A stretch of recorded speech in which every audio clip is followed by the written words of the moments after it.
30절에서 44절의 말씀입니다. 마가복음 6장 30절에서 44절입니다. 신약성경 63페이지에 있습니다. 마가복음 6장 30절에서 44절의 말씀을 함께 합독하겠습니다. 사도들이 예수께 모여 자기들이 행한 것과 가르친 것을 낱낱이 고하니 이르시되 너희는 따로 한적한 곳에 가서 잠깐 쉬어라 하시니 이는 오고 가는 사람이 많아 음식 먹을 겨를도 없음이라. 이에 배를 타고 따로 한적한 곳에 갈새 그들이 가는 것을 보고 많은 사람이 그들인 줄 안지라. 모든 고을로부터 도보로 그곳에 달려와 그들보다 먼저 갔더라. 예수께서 나오사 큰 무리를 보시고 그 목자 없는 양 같음으로 인하여 불쌍히 여기사 이에 여러 가지로 가르치시더라. 때가 저물어 가매 제자들이 예수께 나와 여짜오되 이곳은 빈들이요 날도 저물어 가니 무리를 보내어 두루 총과 마을로 가서 무엇을 사 먹게 하옵소서. 대답하여 이르시되 너희가 먹을 것을 주라 하시니 여짜오되 우리가 가서 200데나리온의 떡을 사다 먹이리이까. 이르시되 너희에게 떡 몇 개나 있는지 가서 보라 하시니 알아보고 이르되 떡 5개와 물고기 2마리가 있더이다 하거늘 제자들에게 명하사 그 모든 사람으로 떼를 지어 푸른 잔디 위에 앉게 하시니 때로 100명씩 또는 50명씩 앉은지라. 예수께서 떡 5개와 물고기 2마리를 가지사 하늘을 우러러 축사하시고 떡을 떼어 제자들에게 주어 사람들에게 나누어 주게 하시고 또 물고기 2마리도 모든 사람에게 나누심에 다 배불리 먹고 남은 떡 조각과 물고기를 12바구니에 차게 거두었으며 떡을 먹은 남자는 5천 명이었더라. 아멘. 오늘 본문에 보면은 30절과 31절의 말씀은 예수님께서 파송을 보내신 제자들이 다시 돌아와서 복귀해서 그 파송을 받은 현장에서, 즉 전도의 현장이죠. 복음을 선포하는 현장에서 어떤 일이 있었는지에 대해서 보고하는 장면입니다. 그리고 식사할 겨를도 없이 힘든 와중에 큰 무리들이 예수님 곁으로 마치 좀비 떼처럼 막 몰려오는 거예요. 우리가 막 이렇게 좀비 영화 보면은 그 살아있는 사람으로 이 좀비 떼들이 막 몰려오잖아요. 마찬가지로 지금 이 큰 무리가 예수님 곁으로 막 몰려오는 상황입니다.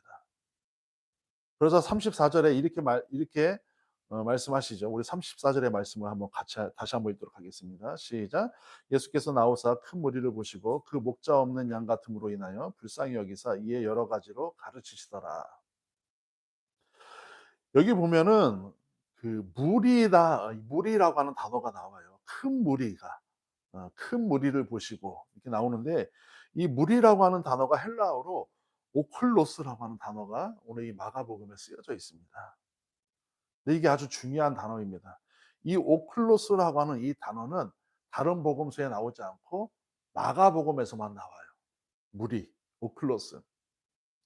물론 마태복음, 요한복음, 뭐 누가복음에도 큰 회중들, 무리 이런 표현이 나오는데 오클로스라고 하는 단어는 이 마가복음 여기서만 쓰여요. 그럼 다른 데서는 어떻게 쓰였느냐? 라오스라고 하는 또 다른 무리라고 하는 단어들이 쓰여요. 라오스라고 하는 단어. 근데 이 라오스라고 하는 이 무리는 백성, 유대인들을 뜻하는 단어예요. 그런데 오늘 이 마가복음에 쓰여져 있는 이 오클로스라고 하는 단어의 이 깊은 뜻은 무슨 뜻이냐면은 세리, 이방인, 창기, 병든 자, 빚진 자 이런 뜻을 포함하고 있습니다. 제가 말씀드리려고 하는 것은 무엇이냐? 오늘 마가복음에 쓰인 이 무리의 오클라스라고 하는 이 단어는 세리, 이방인, 창기, 병든 자, 빚진 자. 다시 말하면은 교회 밖의 사람들이에요. 이 당시로 얘기하면 어디가 되겠습니까? 회당 밖에 있는 자들이죠. 회당 안으로 들어올 수 없는 자들이에요. 그런데 라오스라고 하는 무리라고 하는 단어는 백성 유대인인데 이 사람들은 어떤 뜻이냐? 교회 안에 있는 자들, 회당 안에 있는 자들을 뜻할 때 이런 단어를 씁니다. 무엇을 뜻합니까? 회당 안에 거하는 라오스 무리들, 회당 안에 교회 안에 거하는 라오스라고 하는 무리들, 즉 이스라엘 백성들은 예수님을 몰아내고 배척하고 있는데 회당 밖에 저주받은 인생으로 살아가고 있는 오클로스의 이 무리들은 예수님을 자신의 삶으로 모셔드리고 있다는 뜻이에요. 이 마가복음의 이 저자, 이 마가가 지금 그것을 의도적으로 포함해서 지금 보여주고 있는 겁니다. 성경을 읽을 때 우리가 조금 더 목사님들의 이 설교라든가 이런 것에 우리가 이렇게 좀 관심을 갖고 귀를 기울여야 되는 이유 중에 하나가 뭐냐면은, 같은 단어 무리로 번역이 되어 있는데 헬라어에서는 전혀 다른 뜻으로 지금 쓰이고 있다라는 거예요. 그러니까 이 원뜻을 이해하지 못하면은 은혜의 깊이가 깊어지는데 한계가 있다라는 거예요. 이 회당 밖에 있는 무리들을 보니까 예수님께서 어떻게 표현하셨냐면은 오늘 34절에 목자 없는 양 같았다라고 표현하고 있어요. 목자 없는 양처럼 불쌍히 여기셨다라는 표현이 있어요. 여러분, 하나님의 말씀이 선포되는 회당 안에서는 유대인들, 자칭 하나님의 거룩한 백성이라고 하는 자들, 이 회당 안에 있는 자들, 그리고 회당 안으로 들어오지 못하는 죄인들, 병든 자들, 빚진 자들, 이방인들, 그러니까 전혀 이 회당 안에 있는 자들이 회당 밖에 있는 자들을 받아들일 준비가 돼 있지 않다라는 거예요. 조금 더 엄격하게 말하면은 받아들일 마음이 없다라는 거예요. 그래서 예수님이 목자 없는 양 같다라고 말씀하신 거예요. 이 회당 밖에 있는 무리들, 병든 자들, 나약한 자들, 빚진 자들을 보면서 목자 없는 양 같다라고 하면서 눈물을 흘리시고 불쌍히 여기시는 마음이, 그들에게 우두머리가 없다 이런 뜻이 아니라, 회당 안에 있는 자들로 하여금, 유대인들로 하여금, 교회 안에 있는 자들로 하여금 배척당하는, 같은 사람들인데, 같은 하나님의 자녀들인데 배척당하는 그들의 모습을 보면서 목자 없는 양 같다라고 예수님이 한탄하신 거예요. 그리고 우리가 우리의 신앙의 자랑, 우리의 의로움에 사로잡히는 순간 우리의 눈과 입과 귀는요, 하나님의 뜻을 이해하지도 못할 뿐더러 회당 밖에 있는 자들, 교회 밖에 있는 자들을 받아들이지 않는 마음조차 없는 아주 강팍한 유대인들과 다를 바가 없습니다. 그리고 그것은 계속해서 반복적으로 우리 삶의 비극이 될 수밖에 없어요. 더 무서운 건 뭔지 아십니까? 회당 안에 있는 자들이 회당 밖에 있는 자들을 받아들일 준비도 안 돼 있으면서 자신들의 믿음이, 자신들의 신앙이 뜨거운 줄로 착각을 해요.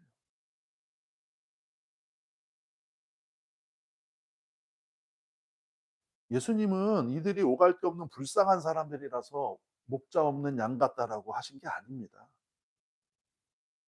회당 밖에서 당시 율법과 그릇된 시선으로 거절당하고 또 죄인들과 병자들과 연약한 자의 모습으로 살아가고 수밖에 없는 그들을 향해서, 거절당하는 그들을 향해서 목자 없는 양 같다라고 표현하신 거예요.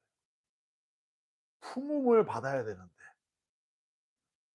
배척당하면 안 되는 자들인데 거절당하고 배척당하는 거예요. 누구랑 똑같은 모습이냐? 예수님하고 똑같은 모습이에요. 예수님이 동병상련의 모습을 마음으로 그렇게 했다는 게 아니라, 유대인들이 결국에는 예수님을 죽이잖아요. 응? 예수님만 죽인 것이 아니라 회당 밖에 있는 자들도 지금 계속 율법으로 죽이고 있는 거예요. 정죄하고 있는 거예요. 그래서 그들을 보니까, 목 잡는 양 같은 그들을 보니까 불쌍히 여기셨다. 오늘 34절에 불쌍히 여겨라고 나오잖아요. 여기사. 이 불쌍히 여기다라고 하는 이 헬라어의 또 원문은 또 어떤 뜻을 갖고 있냐면은, 창자가 끊어지는 통곡, 울음, 아픔. 여러분, 만약에 내 새끼가 물에 빠지거나 불 속에서 타고 있다라고 한번 상상을 해보세요. 여러분, 뛰어 들어가서 끄집어내야 돼요. 내 새끼가 지금 어딜 다쳐서 아프다고 한번 생각을 해보세요. 우리 부모된 심정의 마음은요, 창자가 끊어져요. 예수님이 무리를 보시고 불쌍히 여기셨다라고 하는 것은 당신의 생명을 담보로 이 세상의 불길과 물속에 뛰어들어 있는 회당 밖에 있는 자들을 너무 안타까운 마음으로 바라보셨다는 거예요. 예수님의 절규예요, 절규. 불쌍히 여기셨다라는 것은 감정의 표현이 아니라 예수님의 절규예요, 절규. 예수님의 마음. 목자 없는 양, 회당 밖에 있는 자들을 바라보면서 예수님이 불쌍히 여기셨는데, 불쌍히 여기셨다라는 것은 절규에 가까운 절규에 가까운 예수님의 마음이었다라는 것이죠. 근데 이 말씀 불쌍히 여겨라고 하는 이 말씀과 비슷한 말씀이 어디에 나오냐면 사도행전에도 나오거든요. 우리 사도행전 16장 18절의 말씀이에요. 우리 한번 같이 보도록 하겠습니다. 시작. 이같이 여러 날을 하는지라 바울이 심히 괴로워하여 돌이켜 그 귀신에게 이르되 예수 그리스도의 이름으로 내가 내게 명하노니 그에게서 나오라 하니 귀신이 즉시 나오니라. 자, 이게 무슨 말이냐면은 바울이 빌립보 지역에서 귀신 들린 여종을 고치는 장면이에요. 근데 여기에 보면은 이같이 여러 날을 하는지라. 이게 뭐냐면은 계속 부탁을 하는 거예요. 계속. 그러니까 바울이 뭐 어떻게 느꼈냐면은 바울이 심히 괴로워하여라고 나와 있죠. 이것도 같은 맥락인데 사실 여기서 바울이 심히 괴로워했다라고 하는 이 괴로워하는 것은 예수님이 불쌍히 여겼다라고 하는 것과는 결이 다릅니다. 심히 괴로워하여는 귀찮아서라는 뜻을 갖고 있어요. 귀찮아서. 불쌍한 마음에 괴롭다가 아니라 '야 이렇게 했다가는 내가 너무 힘들겠구나. 내가 괴롭겠구나. 내가 귀찮아지겠구나.' 해 가지고 그냥 병을 고쳐 준 거예요. 예수님은 불쌍히 여겨서 병을 이들을 품으셨는데 바울은 자기가 귀찮아지니까 병을 고쳐 준 거거든요. 그러니까 전혀 의도가 다르죠. 그래서 결국에는 바울이 투옥되고 매 맞고 풀려나는 장면이 그다음에 나오거든요. 그리고 난 다음에 빌립보 지역에서의 사역이 마무리가 돼요. 근데 놀라운 일이 벌어집니다. 그로부터 3년 뒤에 바울이 마음이 괴로워서 마음이 귀찮아서 귀신을 쫓아준 그 빌립보 지역에 교회가 생겨요.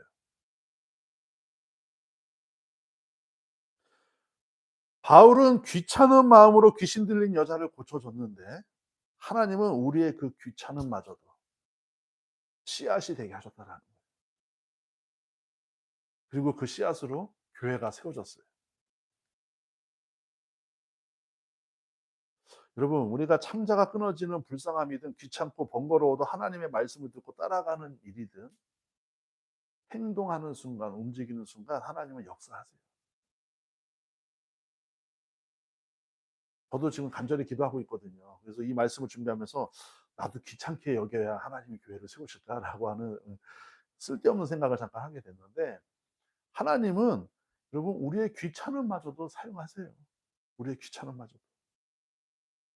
그러시고 난 다음에 그들에게 가르치시더라. 34 절에 가르치시더라. 맨 마지막에 나오죠. 가르치시더라라고 나오죠. 예수님은 마가복음에서 반짝 기적을 일으키시고 반짝 사람들의 마음을 사로잡는 것으로 그치지 아니하시고 그 자리에서 가르치신 거예요. 그 가르침으로 인하여 그 사람들의 삶의 변화가 일어나기를 예수님은 원하고 계셨다라는 거죠. 그 자리가 어디였느냐? 35 절의 말씀이에요. 오늘 본문 35절 말씀이거든요. 같이 읽도록 하겠습니다. 시작. 때가 저물어 가매 제자들이 예수께 나와 여짜오되 이곳은 빈들이요 날도 저물어 가니라고 말씀하고 있어요. 여기가 보면 아주 중요한 단어 두 개가 나옵니다. 빈들이라고 하는 단어가 나오고 저물어 가니라고 하는 단어가 나와요. 여기 빈들이라고 하는 것은 무엇이냐? 우리가 아까도 찬양했지만 마지막 찬양에도 나오지만 광야라는 뜻을 갖고 있어요. 광야 같은 세상, 광야. 날이 저물어 갔다라고 하는 것은 무슨 뜻이냐? 혼돈을 뜻해요. 어둠을 뜻해요. 무슨 말씀인지 알겠죠? 지금 예수님의 말씀을 듣고 나온 회당 밖에 버림을 받은 자들이 예수님의 말씀을 듣고자 지금 모여 있는데 제자들이 얘기하는 거예요. 예수님, 여기 지금 빈들입니다. 여기 광야입니다. 그러니까 그들이 광야라고 해석한 것이 아니라 여기는 빈들입니다. 아무것도 없습니다라고 지금 이야기하는 거예요. 성경은 그 제자들이 한 얘기들을 의도적으로 담아내면서 무엇과 지금 교차를 시키고 있느냐? 출애굽기와 교차를 시키고 있고 창세기와 교차를 시키고 있는 거예요. 그리고 예수님 날이 저물어 갑니다. 어두워집니다. 이제 보내야 됩니다. 날이 저물어 간다, 어두워진다라는 뜻은 무엇입니까? 혼돈의 상태예요. 이스라엘 백성들이 출애굽하고 난 뒤에 광야에 내몰린 게 아니죠. 엄격히 광야에 오고 난 뒤에 그들의 삶은 혼돈이에요. 저물어 가는 거예요. 물 한 방울 없죠. 먹을 양식 없죠. 백성들은 아우성이죠. 창세기로 넘어가서 흑암이 깊고 공허가 가득한 창세 전의 상태를 지금 말하는 거예요. 그러면서 36 절에 뭐라고 하느냐? 무리를 보내어 두루 촌과 마을에 가서 무엇을 사 먹게 하옵소서. 주님 이 광야 같은 곳에서는 뭐 날도 어두워지고 하니 이들을 먹일 수 있는 방법이 없습니다. 그러니까 촌으로 마을로 보내서 "뭘 먹게 좀 하면 어떨까요?"라고 좀 제자들이 건의하는 거예요. 여러분 상상해 보세요. 지금 여기저기서도 거절당하고 실패한 무리들이에요. 회당 밖에서도 사람 취급받지 못하는 자들이에요. 근데 그들을 또 거절당하라고 마을과 촌으로 보냅니까? 그럴 수 없죠. 그러니까 예수님이 뭐라고 하시느냐 37절에 이게 아주 중요한 말씀입니다. 우리 37절 말씀 같이 읽겠습니다. 시작. 대답하여 이르시되 너희가 먹을 것을 주라 하시니 여짜오되 우리가 가서 200데나리온의 떡을 사다가 먹이리이까. 예수님이 뭐라고 하시냐면은 너희가 먹을 것을 주래요. 그러니까 제자들에게 "야 니네 먹을 거 꼬부쳐 둔 거 있잖아. 그거 풀어서 좀 나눠 줘라. 공평하게 나누자." 이런 뜻이 아니에요. 제자들에게 도대체 먹을 것이 무엇이 있었길래 예수님은 "너희가 먹을 것을 주라."라고 했을까요? 지금 아무것도 없거든요. 그러니까 예를 들어서 이거예요. 지금 저희 집도 지금 참 빡빡한데 어려운 집이 생겼어요. 근데 갑자기 돈 1,000만 원이 필요한 거예요. 그래서 그 어려운 집을 위해서 기도하고 있는데 하나님이 그런 음성을 주시는 거예요. "너희가 돈을 줘라." 주님 지금 우리 시장 볼 돈도 없는데 먹을 거 사 먹을 돈도 없는데 무슨 돈을 줍니까? 지금 이 상황과 똑같은 거예요. 근데 여러분 여기에 "너희가 먹을 것을 주라"에 하나님 나라의 비밀이 숨겨져 있습니다. 오늘 본문 전 단락에 어떤 내용이 나오냐면은 아까도 제가 초반에 말씀드렸죠. 전도 현장으로 파송받았던 제자들이 와서 예수님께 보고하는 장면이라고 그랬잖아요. 12 제자들은 이미 전 단락에서 예수님이 파송을 보내면서 지팡이 외에 양식이나 배낭이나 전대에 돈이나 아무것도 가져가지 말라라고 당부를 받고 그대로 예수님의 말씀처럼 명령어처럼 나갔어요. 지팡이 하나만 들고 나갔어요. 그런데 참 놀라운 일이 생겼습니다. 그 전도 현장에서 예수님의 명령대로 파송받아서 나갔더니 그 현장에서 사역을 섬기고 넉넉히 먹고 돌아온 거예요, 제자들이. 그들은 양식이 없어도 하나님 나라의 복음을 잘 전하고 성공하고 돌아온 거예요. 그걸 경험했다라는 거예요. 그런데 지금 모여 있는 무리들을 보니까 얼마 전에 성공했던 복음의 사역들의 이 일들은 과거의 에피소드만 되었을 뿐, 추억으로만 되었고 기억나지도 않나 봐요. 심지어 빌립이라고 하는 제자는 200데나리온, 지금 날의 화폐 가치로 3천에서 5천만 원 정도의 돈을 가지고 사다 먹일까요? 이 소리를 하고 있는 거예요. 다시 말하면은 예수님이 파송 보낼 때는 앞뒤 돌아보지 않고 아멘 하더니 지금 바로 밥값 계산하고 있는 거예요. 예, 여러분 이게 우리 신앙의 괴리예요. 우리는 옛 성품이 예수님의 십자가와 함께 죽고 예수님의 부활과 함께 새 사람으로 변화되어야 합니다. 우리의 옛 성품이. 그리고 변화된 것으로 그치는 것이 아니라 흔들리거나 치우치지 말아야 돼요. 근데 5천 명의 사람을 딱 바라보는 순간 흔들린 거예요, 이들도. 자기네가 얼마 전까지 넉넉히 감당했던 하나님 나라의 비밀, 먹을 양식 없이도 감당했던 그 사역들은 잊어버린 거예요. 5천 명이라고 하는 압도적인 숫자를 보니까. 잘 알듯이 보리떡 5개와 물고기 2마리로 5천 명을 먹이시는 사건이 오늘 본문의 41절에서 나와요. 오늘 본문 41절에 보니까 우리 한번 같이 한번 읽어보도록 하겠습니다.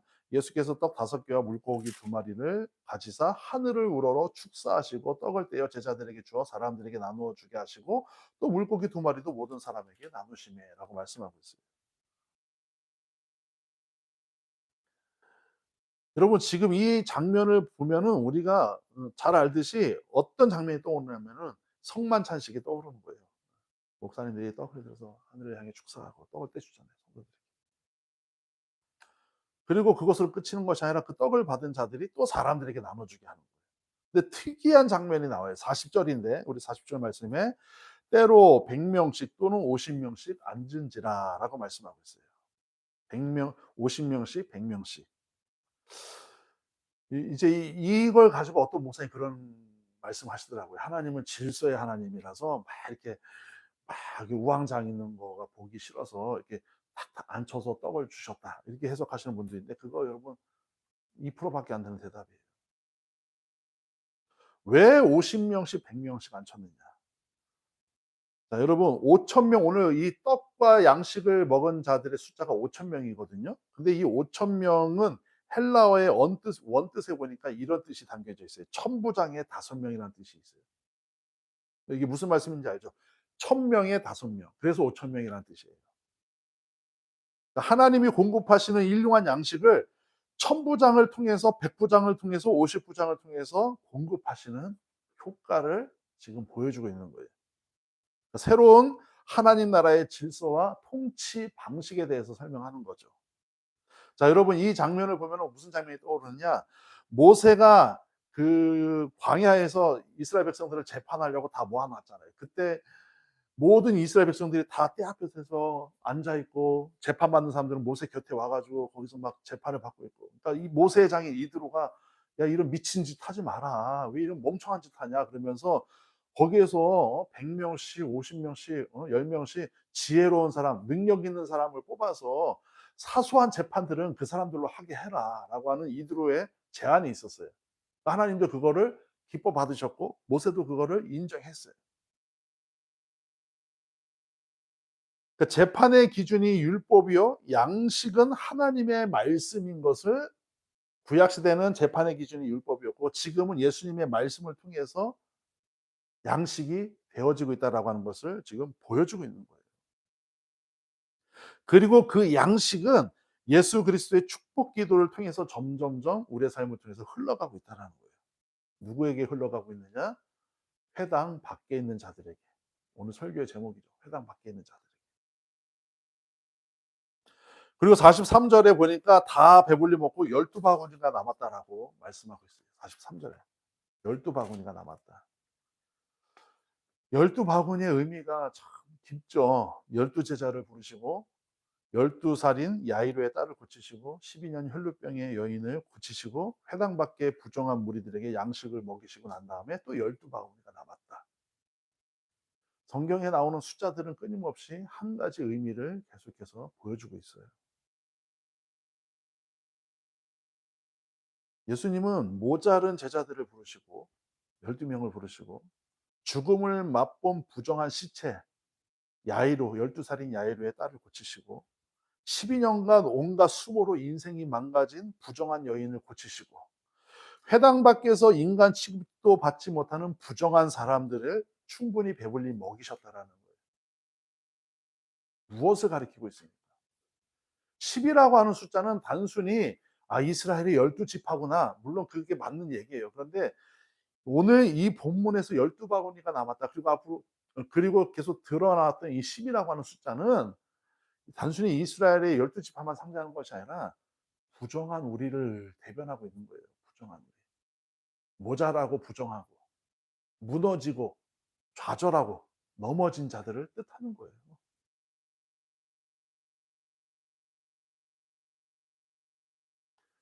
그리고 난 다음에 오늘 12 바구니가 남았다.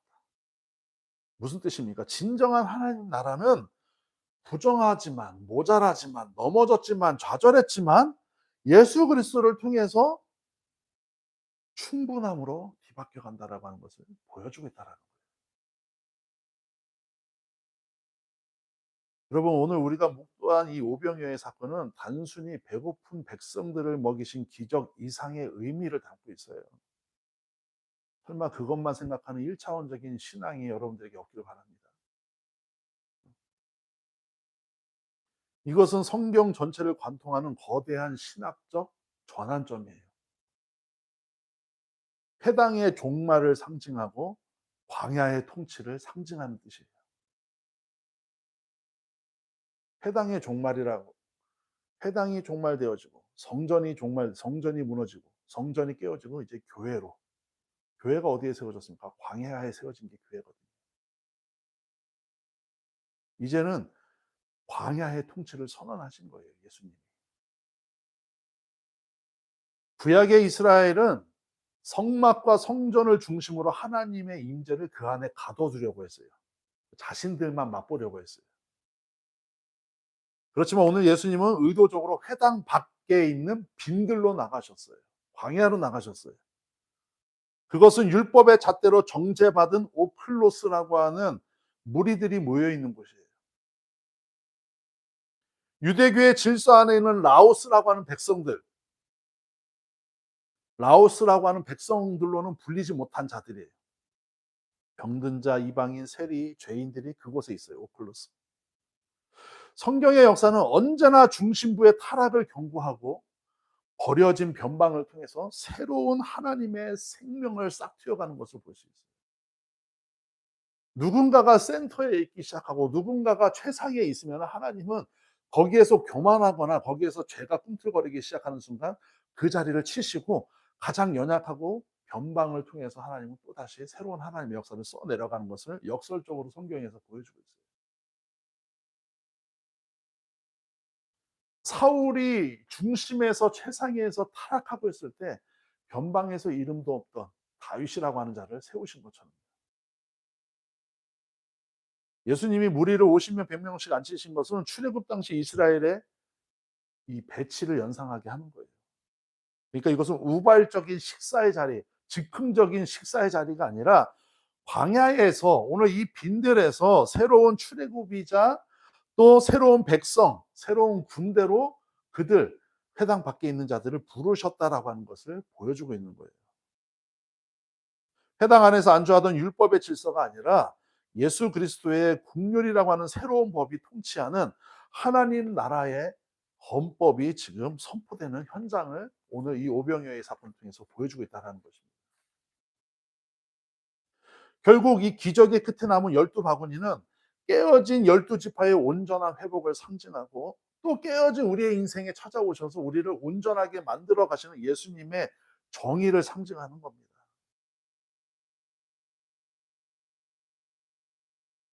이것이 창세기에서부터 계시록까지 흐르고 있는 하나님의 우리가 다 이해할 수 없지만 받아들여야 할 하나님의 신비의 은혜예요.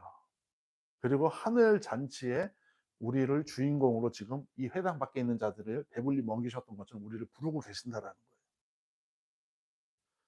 말씀을 정리하겠습니다. 여러분, 우리의 신앙이 혹시 회당 안에 있는 안락함과 종교적 우월감에 빠져 있다라고 하면은 과감하게 회당 밖으로 나가시기 바랍니다. 거기에는 죄인들도 있고요. 거기에는 쫓겨난 자도 있고 넘어진 자도 있고. 그러나 오클로스 예수님은 그들과 떡을 떼고 계셔요. 회당 안에서는 떡을 떼지 않는데 그곳에서는 떡을 떼고 계세요. 오늘 우리가 주목해야 할 것은 거창한 종교의 외벽, 거창한 어떤 종교의 시스템이 아니라 주님의 심장, 예수님의 심장이 머물고 있는 회당 밖이라는 거예요. 그곳에서 예수님이 베푸시는 풍성한 생명의 떡을 맛보며 12바구니가 남는, 그리고 그 남은 것으로 또 무너진 자들을 채우실 수 있는 이 세상에서 경험할 수 없는, 오직 예수님 안에서만 경험할 수 있는 은혜의 도가니가 바로 이 회당 밖이라고 하는 사실입니다. 단순히 위치적, 지리적인 문제가 아닙니다. 회당 밖이라고 하는 것은 여러분의 실패의 자리가 될 수도 있고요. 여러분의 무너진 자리, 좌절의 자리도 될 수 있어요. 때로는 내가 정죄하고 내가 판단하는, 내가 쉽게 버리고 있는 그 자리도 될 수 있습니다. 그런데 안타깝다기보다는 놀라운 것은 예수님은 내 자리가 아닌 그 실패, 그 무너지고 우리가 정죄하고 넘어진 자리를 주목하고 계시고 그들과 함께 떡을 나누기를 원하고 계신다는 겁니다. 우리의 신앙의 초점이 어디로 향해야 될지, 우리 신앙의 마음이 어디로 향해야 될지 분명하게 깨달으시기 바랍니다. 고난주간이에요. 이제 다음 주는 부활주일이죠. 이 고난주간에 예수님이 왜 그토록 생명을 바치면서 죽으셔야 했는가? 해당 밖에 있는 자들. 여러분, 기득권은 구원받지 못한다는 뜻이 아닙니다. 오해하시면 안 돼요. 우리의 태도가 기득권 안에 있을지라도 우리의 태도가 회당 밖에 있는 자들처럼 살아내시면 되는 거예요. 그 놀라우신 은혜가 이 고난주간 묵상함으로 여러분들의 삶 속에서 날마다 피어나시기